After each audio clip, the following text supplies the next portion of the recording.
running, jumping, leaping towards love. An Adrienette, Miraculous Ladybug Fanfiction, Part 12. I feel like a baby, Ladybug huffed. Her older self had decided to put their younger selves on civilian duty, and as much as she was happy to ensure that the civilians were safe from Amantu and its terrifying lasers that could do God knows what, she hated being away from the fight. The feeling of the city resting on her shoulders was still there, even with the older and admittedly more experienced heroes out there fighting. God, Alia must have been having a field day with double the heroes and older versions of her and Nino and the rest of the team. Really? Aren't ladybugs from eggs? Chat Noir said with a snicker as he herded kids out of harm's way. Ladybug fought the urge to smack him upside the head. Shut up, she snapped instead. The Black Cat's themed superhero smiled goofily at her and vaulted towards her. Come on, let's get back to everyone else, Ladybug urged. Running back to the team, they were met with good and bad news.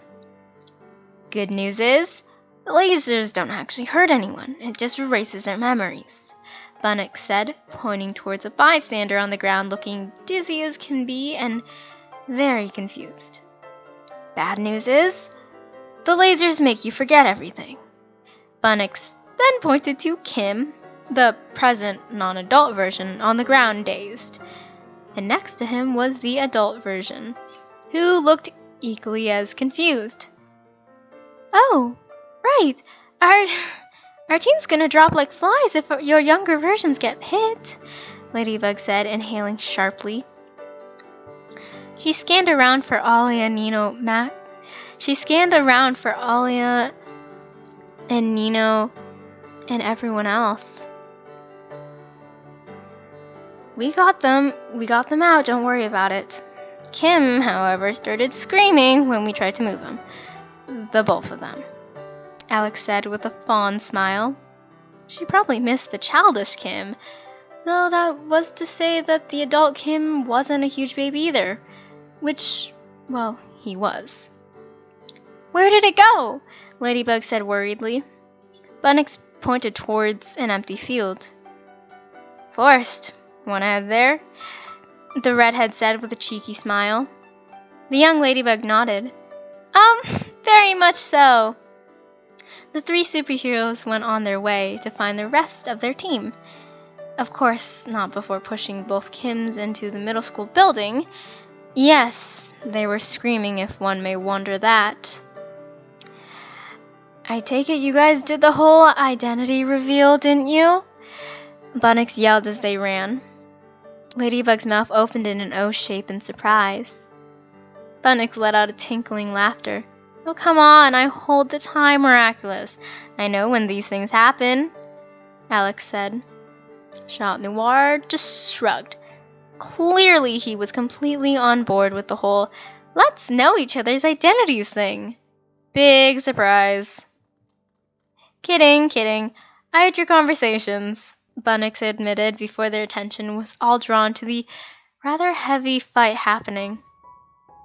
The Ladybug of the future was zipping around, avoiding the beam at all costs. She was clearly shouting orders, and in a blast of blue light, the Peacock Miraculous was activated. Well, that was sooner than expected, Bunnock muttered to herself. LB, what's the baseline? Alex yelled as they neared the fight.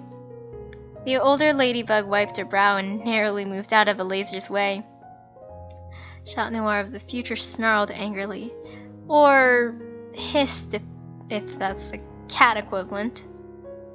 Well, basically, get this Amok depowered, she called back. The older Chat Noir swooped to her side and catapulted them to the other side of the Amok in a flash. I've got it, she huffed at him. He gave her a silent look and nothing else. I'm going in, Chloe said, who was wielding the Peacock Miraculous, snarled. The older Ladybug's eyes widened. Wait, no! However, her panic was just a bit too late because Chloe had been swallowed whole. The present day Chat Noir looked like he had just seen something impossible, which admittedly he should have been used to. What the heck? He said blankly. Oh my god! Rena Rouge cried. Oh my god, indeed. The Amok began to rumble, shaking violently and snarling. And of course the group was put on even higher alert. We need to get this farther away and monitor it closely, the future Ladybug said. Her team nodded and somehow launched it into the air. Young Ladybug wistfully wished that she could remain that calm after one of her team members got eaten whole.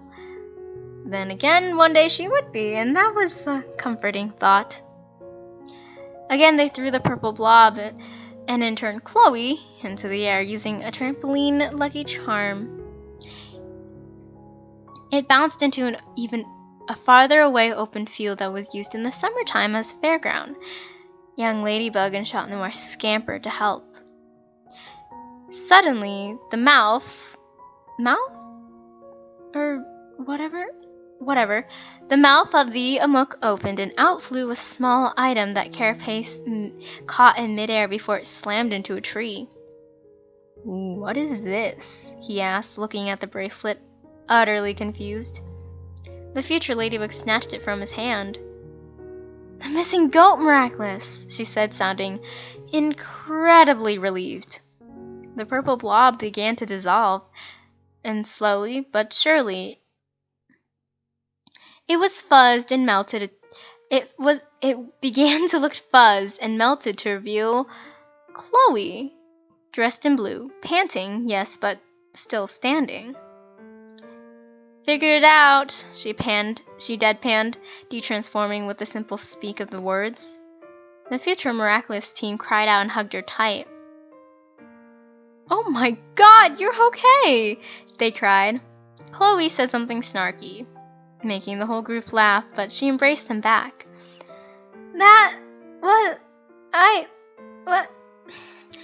What just happened?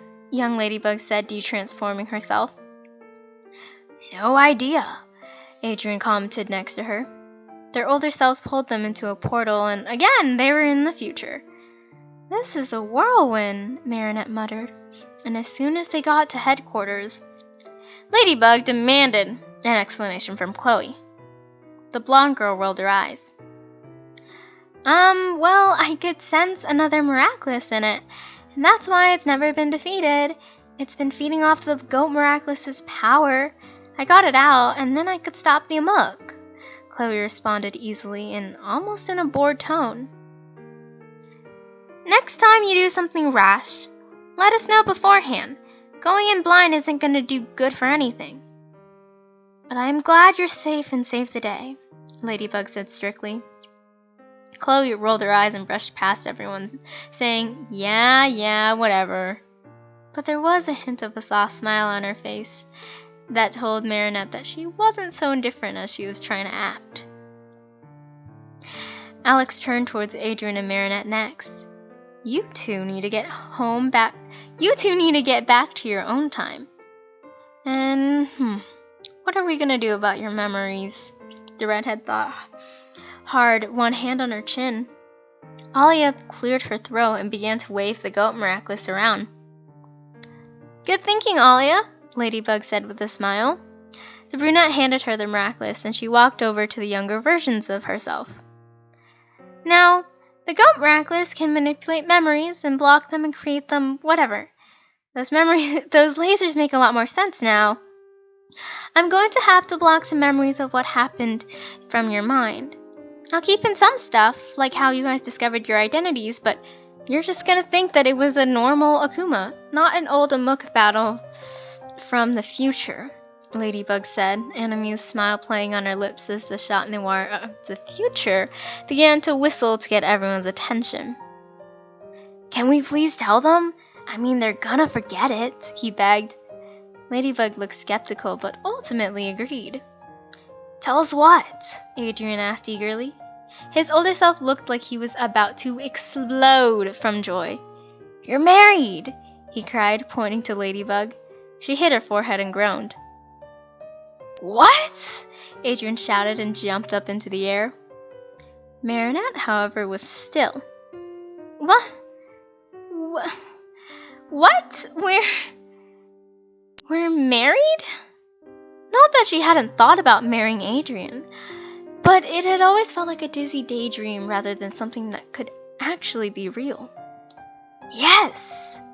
Adrian practically danced to her side and pulled her into a very tight hug. "We're married!" he said excitedly. Marinette had no words. "We're married!" he proclaimed again. Chat-Noir smiled and patted Adrian's shoulder. "Later. You will be married later." Luckily, even with Ollie and Nina laughing hysterically as Ladybug blocked their memories, they were able to get back to their home time quickly. The mess from the amok was gone, everyone and everything seemed normal.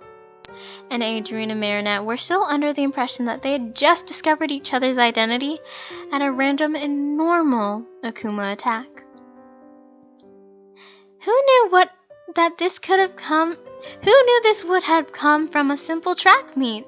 Marinette joked as they sat next to each other on the bleachers. Yes, making the present-day Alia scream with excitement. Yeah, Adrienne agreed. But yet, they didn't even know a fraction of what happened. And yes, Bunnix could not stop laughing for 20 minutes.